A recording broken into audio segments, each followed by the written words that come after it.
안녕하세요. 저는 이번에 경기 지역에 응시해서 재수로 합격하게 된 수강생입니다. 저는 2년 동안 졸업한 후에 바로 준비를 했습니다. 저는 1차에서는 교육학 16점 그리고 전공 68점으로 컷 플러스 2로 1차를 합격을 했고요. 2차에서 실기는 22.67, 수업 실현은 19.67, 그리고 수업 나눔은 9.72, 그리고 면접은 38.4로 총 90.46점을 받아서 최종으로 컷 플러스 9.02로 합격하게 되었습니다. 그리고 서울 소재 음악대학 성악과에서 교직 이수를 했고요. 바로 졸업한 직후부터 1월부터 이미정 교수님 강의를 연간 패키지로 듣고 재수에는 3월부터 11월 패키지로 수강을 하였고, 또한 화성학도 많이 부족한 상태였어요. 장삼도와 단삼도도 잘 구분 못하고 비화성도 못 찾는 상태에 정말 총체적 난국의 화성학을 겪고 있었기 때문에 김남주 교수님 강의를 처음부터 끝까지 다 수강을 했었습니다. 사실 저에게 합격의 날이 올지 정말 몰랐어서 그걸 보자마자 가장 먼저 눈물이 났고요. 그동안에 열심히 공부했던 시간들이 주마등처럼 지나가면서 정말 행복함을 느꼈습니다. 임용을 시작할 때 정말 무슨 과목의 강의를 들어야 되는지 모르는 상태로 임용을 봐야겠다는 생각을 하게 됐었어요. 그래서 먼저 했던 일이 합격하신 선배님께 전화를 해서 도대체 어떤 과목을 들어야 되고 어떤 강사님의 강의를 들어야 되는지 여쭤봤었어요. 그때 선배님께서 이미정 교수님 강의를 가장 먼저 추천을 해주셨어요. 그리고 나서 다른 선배는 이미정 교수님 강의를 듣고 있었던 상황에서 교과서 분석 강의라도 한번 들어보고 결정을 하라고 조언을 해줬어서 교과서 분석 강의를 살짝 들어봤는데 교수님께서 너무 강의력이 좋으셔서 수업을 듣기만 해도 정말 다 외워질 것만 같은 기분이 들더라고요. 그래서 이미정 교수님 강의를 바로 선택하게 되었고, 그 다음에 제가 특히 화성학을 정말 총체적 난국의 상황에 있어서 그것도 고민을 선배님께 말씀드렸더니 김남주 교수님의 화성학 강의면은 못할 게 없다, 무조건 하게 된다 라고 해주셔서 바로 고민하지 않고 이미정 교수님과 김남주 교수님 강의를 선택한 것 같아요.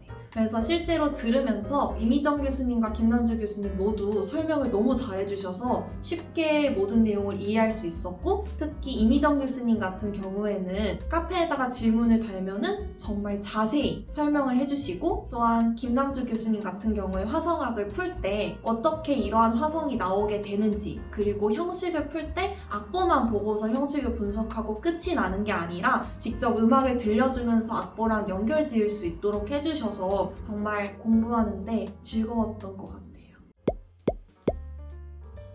먼저 1, 2월에 초수에는 연간 패키지 강의를 들었기 때문에 그때는 기본 이론 강의를 들으면서 화성학을 기본적으로 채워나가려고 노력을 했었던 것 같아요. 그 시기에는 강의를 따라가는 것만으로도 벅찼던 기억이 있어서 그냥 교수님 강의를 듣고 일주일 동안 복습만 하자라는 생각으로 초수의 1, 2월을 보냈고, 재수했을 때 1, 2월에는 강의를 듣지 않았어요. 대신 제가 1, 2월 달에 가장 먼저 했던 게 부끄럽지만 작년의 시험지를 가장 먼저 펼쳐봤던 것 같아요. 작년에 사실 전공 점수가 57점으로 정말 낮았었어가지고 처참한 점수를 받고 내가 왜 이런 점수를 받게 됐는지, 내가 공부한 방식이 어떤 점이 잘못됐었는지, 그렇다면 이러한 반성한 부분을 어떻게 하면 이번 연에 더 효과적인 공부를 할 수 있을지에 대해서 제 자신을 엄청 많이 돌아봤던 것 같아요. 그 결과 제가 교육과정을 정말 깊이 있게 공부를 못했고, 남들은 교육과정을 다 외울 때 저는 교육과정을 다 외우지도 못했었거든요. 그리고 교과서를 충분히 보지 못했다는 부분을 와닿게 되었어요. 그래서 재수했을 때 1, 2월에는 2025 교육과정을 가장 먼저 암기했던 것 같아요. 그리고 이제 2022 교육과정이 나오기 때문에 어느 정도 외워야 되는지 모르겠지만 일단 음원을 만들자라고 해서 다른 선생님들이랑 2022 교육과정 음원을 녹음하는 스터디를 그때 진행했었어요. 그렇게 해서 교육과정을 공부했었고, 교과서 같은 경우에는 1, 2월 달에 전체를 한번 정독하는 정도로 교과서를 한번 공부를 했었습니다.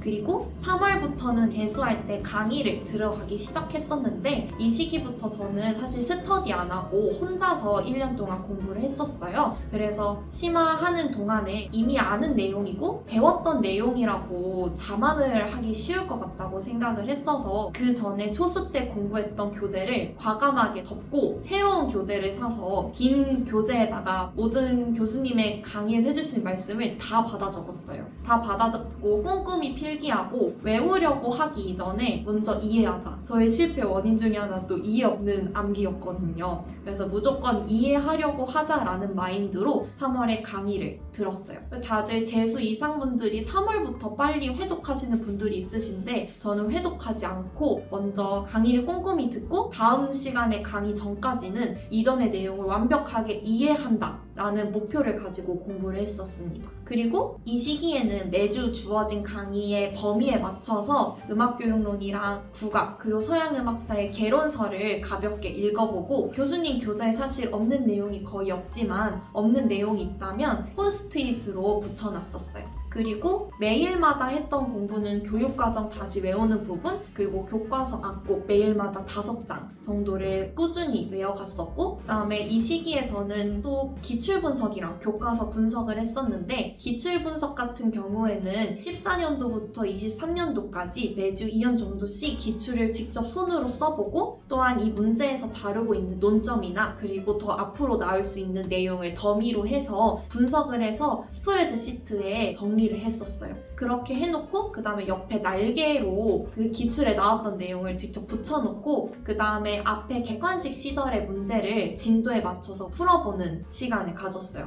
이렇게 기출을 먼저 빠르게 공부를 해놓으니 교수님 강의를 들으면서 더 깊이 있는 사고를 가지면서 앞으로 어떤 내용이 나올 수 있을지에 대해서 생각을 해볼 수 있었던 것 같아요. 그리고 교과서 분석을 할 때 먼저 1, 2월 달에 정독을 했지만 3월부터 한 4월 정도까지는 교수님 강의에 맞춰서 한 번 더 정독하고 교수님 강의 듣고 그 다음에 문제 풀고 그 다음에 문제 풀고 나서 다시 교과서를 보면서 내가 아직 알지 못하는 내용 그리고 까먹는 내용을 수첩에 적어놨었어요. 그러면서 돌아다니면서 제가 놓치고 있는 부분들 그리고 잘 몰랐던 민요 같은 것들을 꼼꼼히 한번 공부해 보려고 했었습니다. 그리고 이 메모한 내용을 바탕으로 단권화를 해서 나중에 회독을 돌릴 때 같이 교과서도 회독을 돌리는 베이스를 만들어뒀던 것 같아요.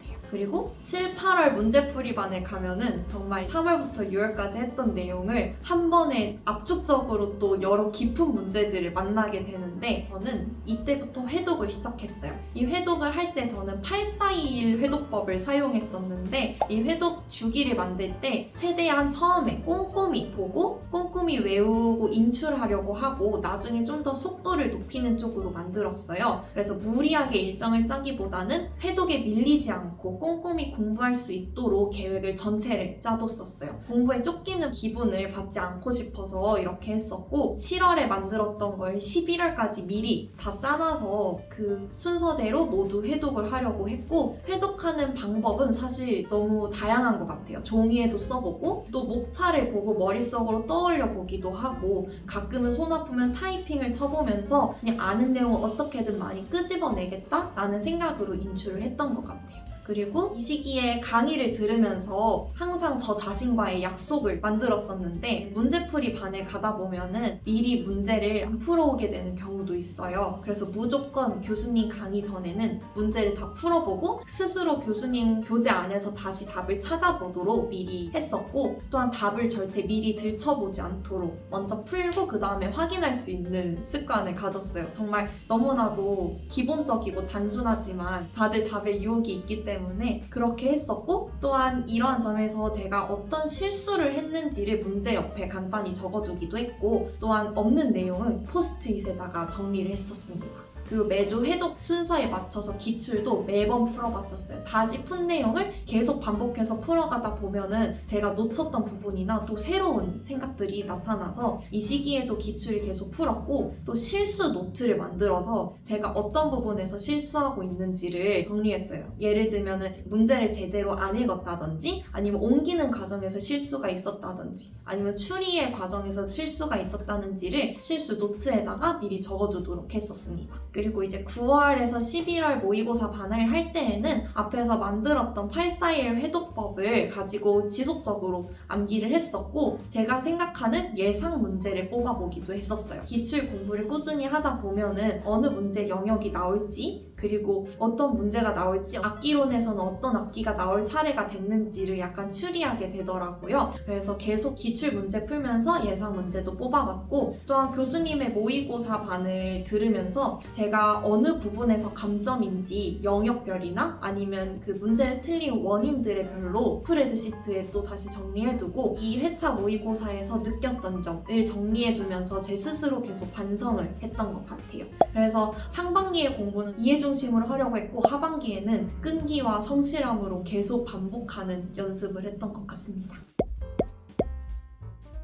저는 실기는 임용닷컴 실기학원에서 전체를 들었었는데, 저는 성악 전공이다 보니까 피아노, 그리고 경서도 민요, 그리고 남도 민요 이렇게 수강을 했었어요. 원래도 피아노를 꾸준히 쳐왔고 피아노를 많이 좋아하지만 임용 반주는 어떻게 치는지를 몰라서 유니스 선생님 강의를 듣게 되었어요. 그리고 경서도는 유은지 선생님, 그리고 남도 민요는 유성실 선생님의 강의를 들으면서 상반기에는 지속적으로 하루에 1시간 아니면 일주일에 4시간 짧게라도 레슨에서 한 내용을 반복해서 연습할 수 있도록 했었고요. 그리고 하반기인 9월, 10월쯤부터는 아예 연습을 하지 않았어요. 그리고 계속 연습은 안 하더라도 왔다 갔다 하면서 음원을 많이 들었던 것 같아요. 유은지 선생님이랑 유성실 선생님께서는 음원을 다 만들어 주셨기 때문에 그 음원을 듣는 것만으로도 좀 이미지 트레이닝이 되면서 연습이 되는 느낌이 있거든요. 그래서 음악을 계속 들으면서 마음속의 연습을 하반기에는 했던 것 같고, 또 1차 발표한 뒤에는 하루에 기본적으로 한 4시간씩은 밤마다 연습을 했던 것 같아요. 아무래도 스터디를 다니거나 그러면은 이제 낮에 연습할 시간이 많이 부족하더라고요. 그래서 저는 아예 밤으로 일정을 미루고, 또 주말을 스터디를 다 비워둬가지고 주말을 활용해서 연습을 할 수 있도록 했던 것 같아요.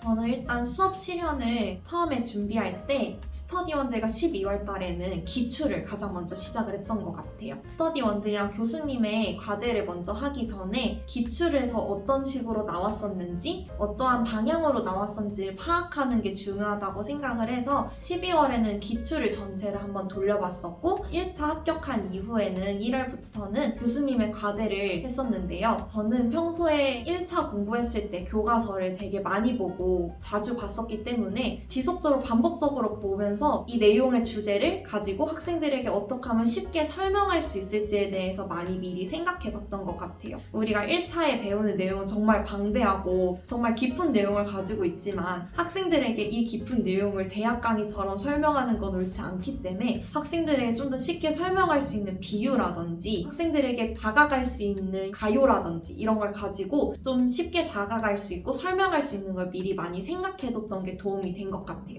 그래서 수업 실현을 할 때는 학생들에게 쉽게 다가가는 법, 그리고 쉽게 설명할 수 있는 법을 중점으로 했고, 그리고 많이 상호작용하기를 중점으로 했던 것 같아요. 그래서 학생들에게 한 명 한 명 발문을 많이 하시지만 모둠별로 발문을 하기도 하고 학교 전체에 발문을 하기도 하면서 학생들과 충분히 상호작용하고 있다는 걸 많이 보여줬었고, 그리고 수업 실현하면서 자연스러움이 중요하다는 것도 알게 되고, 또한 하다 보면은 수업 실현의 시험을 평가관들이 볼 때 이 사람이 얼마나 교사로서의 능력을 갖추고 있는지를 보는 것이기 때문에 저는 수험생이지만 현재 이 15분의 시간 동안 수업하는 와중에 전 정말 이 수업을 해서 행복합니다. 정말 아이들을 많이 사랑하고 있어요를 많이 보여주려고 노력했던 것 같아요. 그래서 많이 웃고 또한 학생들과 충분히 상호작용하려고 미리 연습을 많이 했던 것 같아요. 그리고 스터디를 저는 진행을 하기는 했지만 스터디 외에도 저 혼자서 스터디룸을 빌려서 연습하고 그 모습을 찍어서 스스로 많이 봤었고요. 또 같이 실기학원 조교하는 친구들과 틈이 나면은 같이 수업 시련을 서로 봐주면서 서로 진심을 다해서 피드백을 해주고 또 주변에 있는 선배 교사 선생님들께 연락을 해서 자주 봐달라고 말씀드리고 또 피드백을 받아서 많이 고치려고 했던 것 같아요. 그리고 같은 전공 선생님들과 함께 수업 시련 스터디를 하는 것도 좋지만 저는 다른 교과 선생님들과도 한번 하면 좋을 것 같다고 생각을 했어요. 왜냐면 평가해주시는 분들이 100% 다 음악 선생님들이 아니실 수 있기 때문에 그러한 측면에서 이분들에게 제가 설명하는 걸 이해시키는 게 필요하다고 생각했거든요. 그래서 다른 교과 선생님들인 면접 스터디 선생님들이랑 면접 스터디 한 이후에 한 2-3시간 동안 서로 수업 실현을 하고 어떤 점에서 이해가 잘 되고 어떤 점에서 이해가 안 됐는지를 서로 이야기를 나누면서 어떻게 하면은 전공자의 눈이 아닌 일반적인 사람의 눈에서 이 내용을 이해시킬 수 있을까에 대해서 고민했던 것 같아요. 그리고 저는 또 가족들에게 수업 실현하는 걸 직접 보여주면서 엄마와 언니를 앉혀놓고서 수업을 보여줬었어요. 그럼 이제 더 적나라한 피드백을 받을 수 있더라고요. 그래서 실제로 엄마랑 언니에게 피드백을 받았던 게 저한테 정말 큰 도움이 있어서 가족들에게도 용기 있게 보여주시면 좋은 피드백으로 더 발전된 모습을 볼 수 있을 것이라고 생각합니다. 이미정 교수님 피드백을 들었을 때 되게 기뻤던 건 교수님이 제가 이제 상호작용도 많이 하고 하니까 누가 봐도 경기형이네요 라고 말씀하신 게 정말 기분이 좋았고요. 그리고 또 김남주 교수님께서는 정말 피드백을 해주실 때 활동별로 어떻게 하면 더 좋은 수업 실현이 될 수 있을지에 대해서 많이 방법을 알려주셨던 것 같아요. 아무래도 자연스럽고 쉽게 이해시킬 수 있도록 하겠다는 저의 수업 실현 목표가 있었기 때문에 좀 참신하거나 다양한 방법을 생각하지 못했었거든요. 그래서 김남주 교수님 피드백으로 많은 아이디어를 얻을 수 있었던 것 같습니다. 저만의 공부 팁은 너무나도 당연하지만 사실 저는 유일한 장점이 성실함이거든요. 그래서 남들이 공부할 때도 공부하고 남들이 공부하지 않을 때도 공부하자라는 생각을 가지고 있어서 그리고 또 마음 먹으면 한다 이 도끼가 있어서 남들보다 좀 일찍 일어나려고 했던 것 같아요.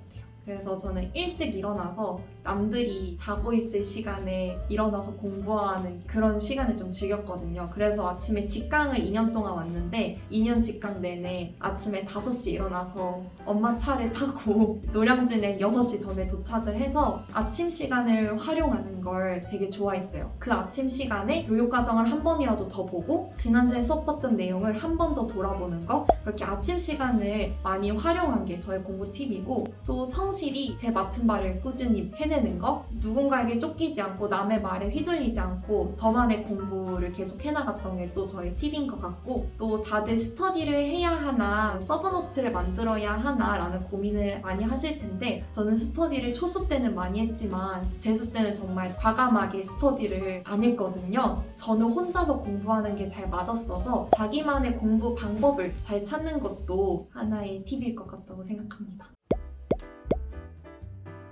임용고시 준비를 하다 보면은 정말 매일 눈물이 날 정도로 힘들고 또 나에게 합격의 순간이 올까라는 생각을 저도 정말 많이 했거든요. 그래서 많은 선생님들도 그런 생각을 하고 계실 것 같아요. 그래서 그럴 때마다 저는 교생에서의 좋았던 추억 그리고 내가 앞으로 학교 현장에 나가서 어떤 수업을 하고 싶은지를 상상해보기도 하고 담임 선생님이 된다면 학생들이랑 어떤 활동하고 어떤 학급을 이끌어 나오고 싶은지를 계속 생각해봤던 것 같아요. 그렇게 스스로 바라는 교사의 모습을 상상하면서 좋은 생각을 많이 하는 것이 중요할 것 같아요. 그렇게 해서 좋은 생각을 많이 하다 보면은 어느덧 그 모습을 갖춘 자기 자신을 발견하기도 하거든요. 임용고시는 스스로 믿고 열심히 하다 보면 충분히 해낼 수 있는 시험이라고 생각해요. 그래서 임용을 시작하기로 했고 또 교수님의 강의를 듣기로 결정을 했다면 교수님을 전적으로 믿고 또 자기 자신을 믿으면서 이 시간을 최선을 다해 나의 것으로 만든다라고 생각하면서 공부하시면 충분히 해내실 수 있을 것이라고 생각합니다. 또 저는 2년 동안 정말 제 인생에서 이렇게 치열하게 공부해 본 적도 없었고 또 이렇게 간절한 마음으로 난 더 이상 물러날 곳이 없다라는 생각으로 공부를 하고 정말 치열하게 열심히 살아왔던 것 같아요. 그래서 정말 최선을 다했기 때문에 2년의 시간이 부끄럽지 않고 또 단 한순간도 후회스럽지 않은 것 같다고 생각합니다. 그래서 선생님들도 정말 최선을 다해서 이 시간을 활용하시다 보면은 꼭 좋은 결과가 있을 것이라고 생각합니다. 그동안 정말 좋은 강의로 이끌어주신 이미정 교수님 그리고 김남주 교수님께 진심으로 감사드린다는 말씀을 전해드리고 싶고요. 또한 공부하느라고 많은 도움을 준 우리 가족들께도 고맙다고 말하고 싶습니다. 앞으로 임용고시를 준비하고 도전하는 모든 선생님을 정말 진심으로 응원합니다. 감사합니다.